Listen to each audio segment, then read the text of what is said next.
ये क्रांति होनी तय है, इसको दुनिया की कोई ताकत नहीं रोक सकती।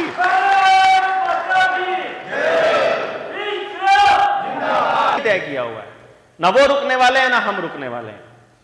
कहीं से भी शुरू हो जाए क्रांति, कभी भी शुरू हो सकती है, कभी भी। मतलब उन्होंने कोई फरमान तरीके से, और ऐसा अत्याचार हो रहा है और आप लोग बैठ करके तमाशा देख रहे हैं। और ये राजनेता कोई हिंदू है, कोई मुसलमान है, कोई इसमें है, कोई इसमें। ये बताइए, रुपया किसी को छोड़ रहा है? कौन नहीं आपके साथ आएगा? ये रुपया हिंदू को लूट रहा है, मुसलमानों को छोड़ रहा है क्या? यही रुपया अगर आप पिछड़ा, हिंदू मुसलमान, ऊंच नीच सब कुछ खत्म करवा देगा। देखिएगा, आज सबको आना ही होगा इस झंडे के नीचे। ये ऐसी लूट है, और ये लूट जब तक नहीं जाएगी, ये मुंह से सुना कीजिए विकास विकास विकास और विनाश। ये जितना ही बोले विकास, समझ लीजिए कि अब विनाश और ज्यादा होने वाली है। मुद्रा बता रही है भाई, कभी चांदी का रुपया था ना, अब लोहे का हो गया, अब तो डिजिटल हो गया। हाँ, अभी देखिए क्या क्या होगा। तो ये अपने षड्यंत्र में सफल हैं। उसके पहले आप जगिए और जगाइए, नहीं तो अब देश की खैर नहीं है। आने वाली पीढ़ी अब क्या होगी, अभी इन्होंने सब बताया। देखिए क्या तो है, उसकी तैयारी किया जाए। मैं आपको एक चीज बताता हूं। एक चीज ध्यान में रखिए, आपके पास लोगों से जुड़ने का एक साधन हो गया, आप लोगों के काम के हैं, आपको मालूम पड़ गया, तो देना मेरे को, मैं बताता हूं ना तेरा समाधान। आपके पास समाधान हो गया ना, सबसे पहली बात ये हो गई। और हर घर में है प्रॉब्लम, पैसे की नहीं है, बच्चे की है, बच्चे की नहीं है, स्वास्थ्य की है, कोई ना कोई तो है ना। आप उनके साथ जुड़िए और आपका जो इंटरेस्ट एरिया है उसको लेकर के जुड़िए। पहले आपको भरोसा होना चाहिए। ये इतना सारा लेक्चर देने की क्या जरूरत थी वर्मा जी को? इतना सारा सच्चाई बताने की और ये किताब आपको देने की क्या जरूरत थी कि भाई आप समझिए? हम सीधा भी तो कह सकते थे, जितने कर्जे वाले हैं लाओ अपना नोटिस और तुम्हारा काम कर देंगे। सबसे पहले आपके अंदर ये फीलिंग होना चाहिए कि जो आप कर रहे हो वो सही कर रहे हो। दूसरा नंबर, जो व्यक्ति है जिसने कर्जा लिया है, जब वो नोटिस आता है जो हमने बैंक को देना है, और जब वो पढ़ता है, उसके पैरों के नीचे की जमीन खिसक जाती है कि अरे मेरे साथ इतनी बड़ी लूट हो रही थी, मेरे साथ इतना बड़ा धोखा हो गया इतने सालों में। और वो खड़ा होता है फिर लड़ने के लिए, असलियत में सिर्फ पैसा बचाने के लिए नहीं, अगली पीढ़ियां और ये देश बचाने के लिए। असली झगड़ा ये है। हमको क्या है, लोन लेकर के बड़ा अपना करके जुगाड़ बुगाड़, मतलब 20-30-50 करोड़ रुपया कुछ छापना कोई बड़ी बात है? आज भी हम लोगों को यह सोचना पड़ता है हमारी टिकट कौन कराएगा। मतलब जो संभालता है, हम क्या करते हैं, अब वकील है, वो इतना बड़ा वकील है, इतना समझदार वकील है जिसको ये चीजें समझ में आई है। एक वकील से सारे केस नहीं दे सकते। एक वकील बिक गया सब बिक जाएगा, एक वकील मार दिया सब खत्म हो जाएगा। वकील बदल बदल के देने पड़ते हैं। एक वकील को समझाने के लिए उसके साथ 3-3, 4-4 दिन मगजमारी करनी पड़ती है, क्योंकि वकील वकालत के हिसाब से। तो जब समझ में आता है, तैयार हो जाता है, फिर उसको कहना पड़ता है कि गरीब आदमी के पैसे नहीं लेने, अमीर आदमी से जो पैसा आएगा वो तुमको मिल जाएगा। जो दफ्तर संभाल रहे हैं बच्चे, जो दूसरा काम कर रहे हैं, और हम ये कहते हैं हमारा, वर्मा जी ने एक सिंगल पैसा नहीं लिया, हम कभी एक पैसा नहीं लेते इसका, हमारा कोई पैसा नहीं है। जो उसका जो चल रहा है वो तो लेगा ना वकील तो अपना। फिलहाल वकील अभी इतना देशभक्त नहीं हुआ है, देशभक्त है वकील तो उनका नहीं लेंगे जिसका नहीं खर्चा है। लेकिन तब आदमी साथ में आएगा, समझता है। आपके यहां से 2-4 केसेस जाएंगे, और अभी डॉक्टर साहब वाला केस फंसा हुआ है, वो पेज, क्योंकि वो बिल्कुल एंड मूवमेंट पे हमारा केस पहुंचा। अगर उनके नोटिस आते ही नोटिस चला जाता तो अलग ही कहानी होती, फिर किसी की औकात नहीं थी आने की। कहानी ये है, आप इस पे शुरू कीजिए, समझना शुरू कीजिए, लोगों को जोड़ना शुरू कीजिए। ये क्रांति होनी तय है, इसको दुनिया की कोई ताकत नहीं रोक सकती।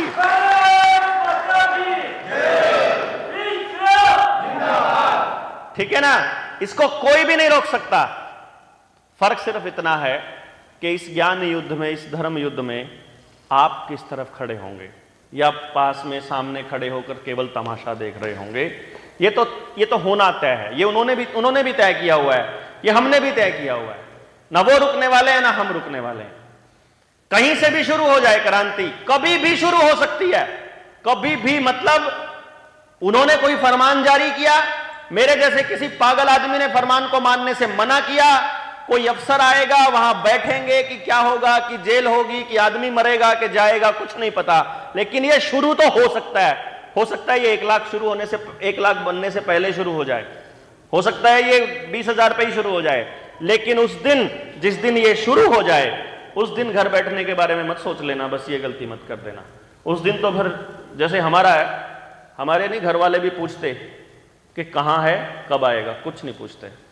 बस एक बैग घर में तैयार रखा है, जाएंगे तो बैग तैयार मिलेगा, उसकी तरफ से चाहे मैं 10 मिनट में वापस चला जाऊं, घर वालों की तरफ से।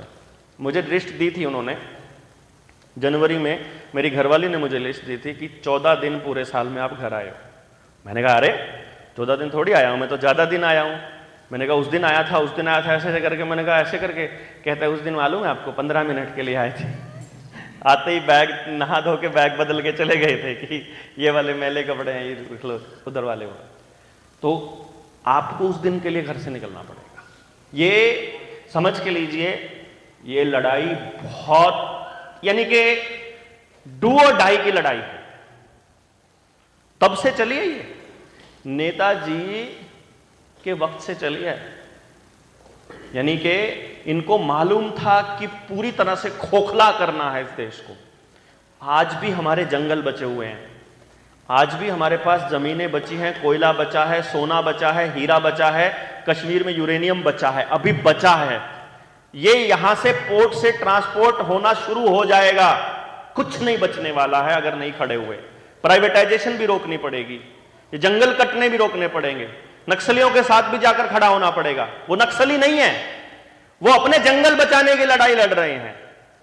वो उनको हथियार क्यों उठाने पड़े? क्योंकि इन लोगों ने जंगलों को नेशनल प्रॉपर्टी घोषित कर दिया।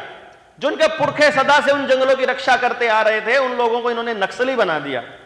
इधर से जब किसान चला अपनी जमीन बचाने के लिए, तो उनको खालिस्तानी बता दिया। 1 मिनट दूर बैठे आदमी को कहां पता चलता है यार कि क्या हो रहा है इस देश के अंदर। मैंने हरियाणा में एक्सीडेंट होते हुए देखा है। एक्सीडेंट हो जाता है और आदमी, किसी अमीर आदमी पे एक्सीडेंट हो जाए, तो वो किसी ऐसी जगह से जहां केवल सिर्फ एक वक्त की रोटी के लिए अगर कोई व्यक्ति पूरा दिन दिहाड़ी कर सकता है, ऐसी जगह से वो आदमी को ले आते हैं कि तेरे घर वालों को 15,000 रुपए महीना मिलता रहेगा, तू हमारे लिए जेल में चला जा। वो कह देता है मैंने मारा है, मैंने किया एक्सीडेंट। होता है कि नहीं होता है? तो ऐसे किसी व्यक्ति को अगर मान लो पठानी कुर्ता पजामा पहना के, मुसलमान बना के किसी कोई गलत काम करवा दिया जाए, तो हिंदू मुसलमान दंगे भड़कने में कितना टाइम लगेगा? मतलब ऐसे चुटकियों में आप लोग तो भटक जाओगे। आप लोगों को तो दुश्मन मुसलमान लगता है, आप लोगों को तो जाट आपको यादव दुश्मन दिखता है, आपको राजपूत दुश्मन दिखता है। उन्होंने बनाया है सेलेक्टिवली हर जगह आपका दुश्मन आपके सामने। यानी आपको अपनी बर्बादी का, अगर आपका कोई जात आपकी दुश्मन नहीं है ना, तो आपको रिजर्वेशन वाले दुश्मन दिखने लग जाएंगे। रिजर्वेशन वालों को नॉन रिजर्वेशन दिखने लग जाएगा, बहुजन को ब्राह्मण दिखने लग जाएगा, ब्राह्मण को बहुजन दिखने लग जाएगा। उधर जाओगे राजस्थान में कोई और दिखने लग जाएगा। इन्होंने खड़े कर दिए कि आप अपनी बर्बादी का कोई कारण वो अपने आसपास ही ढूंढो, असली षड्यंत्रकारी तक ना पहुंच पाओ। इसलिए उन्होंने छोटे छोटे दुश्मन ही अपनी खड़ी कर दी, घर में ही, घर के घर में। इससे बचना होगा बहुत ज्यादा, क्योंकि ये जब बर्बादी हो रही है तो कोई बच नहीं पा रहा है। अभी जब इन्होंने ये पूरा षड्यंत्र चलाया और पूरी वैक्सीनेशन किया, कोई परिवार जाति देखकर नहीं बचा, है ना? जाति धर्म उन सबसे ऊंच नीच, पैसा, पढ़ाई लिखाई कुछ ही काम नहीं आया, ना डिग्रियां काम आई ना कुछ। अगर कोई काम आया तो अपना भाईचारा काम आया, कुछ लड़ पाया अगर कोई हमारे जैसा, तो अपने भाईचारे के दम पर लड़ पाया ना। और आपको भी यही करना है, अपने भाईचारे को इतना बड़ा कर लो, ये परिवार बहुत बड़ा बनेगा। मैं कल भी कहा था, ये नई जाति तैयार हो रही है। ये जो आप लोग बैठे हो ना, ये नई जाति है। पुराने वाली जातियां सारी, जो पार्टियों के नाम पर, जो धर्म के नाम पर, जो जात के नाम पर जो बंटवारा था, वो बंटवारा अब नया हो रहा है। हर डिपार्टमेंट में दो हिस्से बन गए हैं, एक प्रो गवर्नमेंट वाला और एक मतलब एंटी गवर्नमेंट वाला, एक प्रो षड्यंत्र एक एंटी षड्यंत्र, मतलब हर जगह पर दो दो हिस्से। तो इससे अपने को अगर ये लगता है कि हम ठीक रास्ते पर हैं तो फिर रुकने का कोई नाम नहीं होना चाहिए। बस एक बात हमको ध्यान में रखनी है कि अपनी इस पूरी यात्रा में एक संकल्प जरूर लीजिएगा कि अपने साथ चलने वाले किसी व्यक्ति को, किसी साथी को किसी भी कारण से हम धोखा नहीं देंगे। बस झूठ मतलब हमको किसी को ठगना नहीं है।